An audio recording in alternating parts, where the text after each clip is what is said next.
Welcome back to the Talking Hedge. I'm Josh Kincaid, Capital Markets Analyst and host of your Cannabis Business Podcast. Today, we're going to take a look at a report from Brightfield Group on the trends for budget products. Today's podcast is brought to you by the Great Outdoors. So according to Brightfield Group, their budget price category features an affordable items, which seek to give consumers the best bang for their buck. So as the cannabis market has shifted and matured, the sorts of products being offered at this price tier have become increasingly varied, especially as more companies seek to appeal to customers who spend less during their dispensary visits.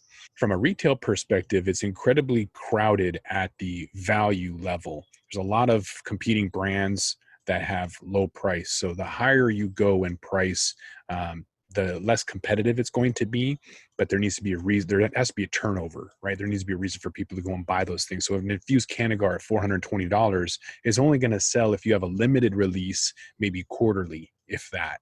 So we have seen high item prices that do turn over, but there needs to be a reason.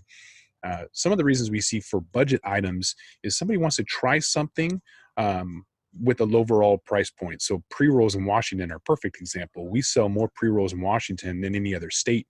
1 in 5 basket orders has a pre-roll in it, making Washington one of the highest for that. And I think it's because people want convenience. They also want low price. They also want to try different things. We have seen a trend towards smaller packaging sizes.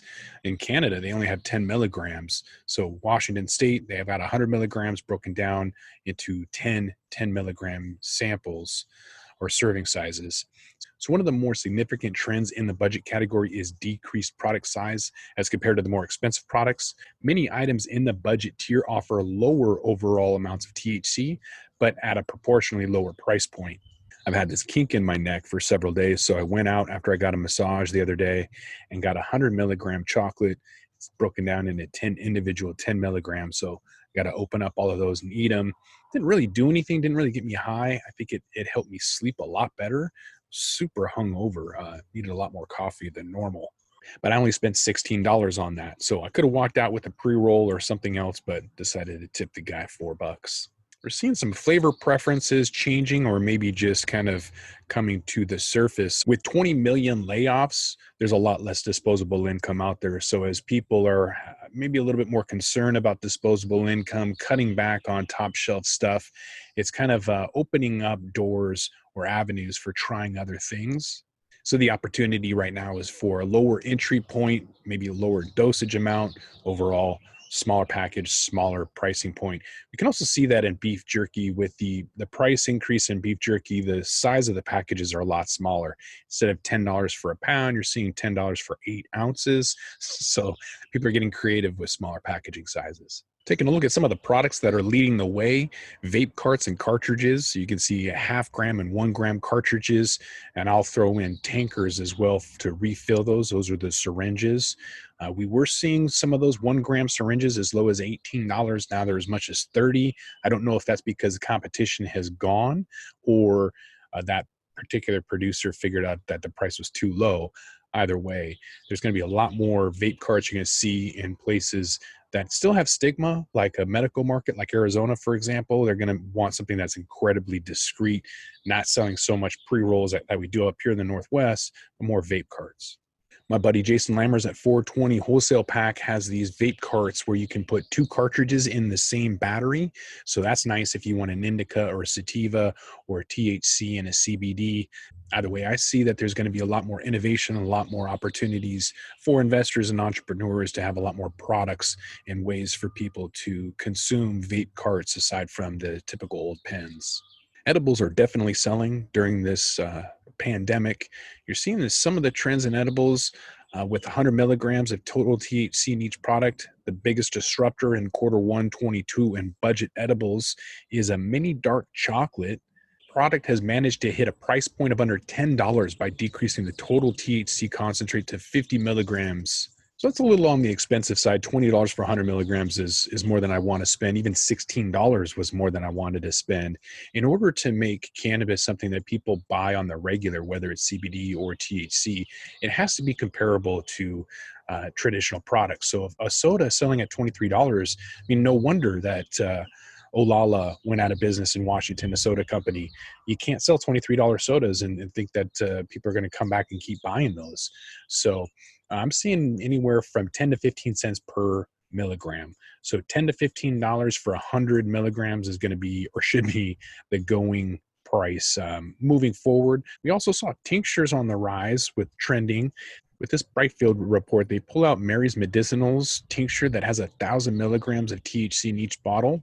It's about a $50 price point. That's actually pretty good. I spent about $98 for 1,000 milligrams, but it's also a trusted brand. The report ties the popularity of this particular tincture to the value and the lemon lime flavor. I'm not sure the lemon lime flavor is the reason why it's selling so much. It's probably because of 1,000 milligrams, based on, from what I've been asking, some of the CVS, Rite Aid, Walgreens, Bartell, little mom and pop pharmacy places. It's the 1,000 milligrams. So they're looking at the highest milligram at the lowest price point. Same thing people are doing in THC markets, asking for what's the highest THC at the lowest price point. Top two things that is always the same for purchasing decisions is price and convenience. It doesn't matter what they're looking for. And especially with something like CBD, when people don't really understand the difference between broad spectrum, full spectrum, and isolate, you want something that is a full cannabis extract oil or a full spectrum. Problem with that, though, is you can't guarantee that there's going to be 0.3% THC or less. You can test for it, but it's not always going to be a guarantee. So for somebody that's going to be selling across state lines or internationally, there's more risk to that.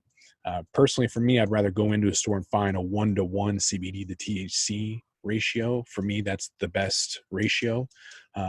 For my neck pain, I've been using from Zone In CBD capsule, as well as the tincture. I'll use a tincture in the morning and then the capsules at lunch, or gel caps. I'll also use edibles when I need them, very rarely, but I was really bad the other day, so I went out and grabbed some dark chocolate minis just like this, 100 milligrams, and tinctures throughout the day as I need them. Also vape. I've been using a THC vape pen as needed. I'm smoking on a hemp blunt right now, just because the pain is significant, but each to their own. I don't dab a lot, but when I do, I use the Vape Exhale. So the nice thing about the Vape Exhale is that you can adjust the temperature, and also it has a water feature. So a little water bong here if you like, or just a straight glass tube. Either way, concentrates are definitely leading products for trending and popularity. California always leads popular items, whether it's strains or categories, about 6 months after they're popular in California. Colorado will pick that up in about 3 to 6 months after that. Washington will pick that up.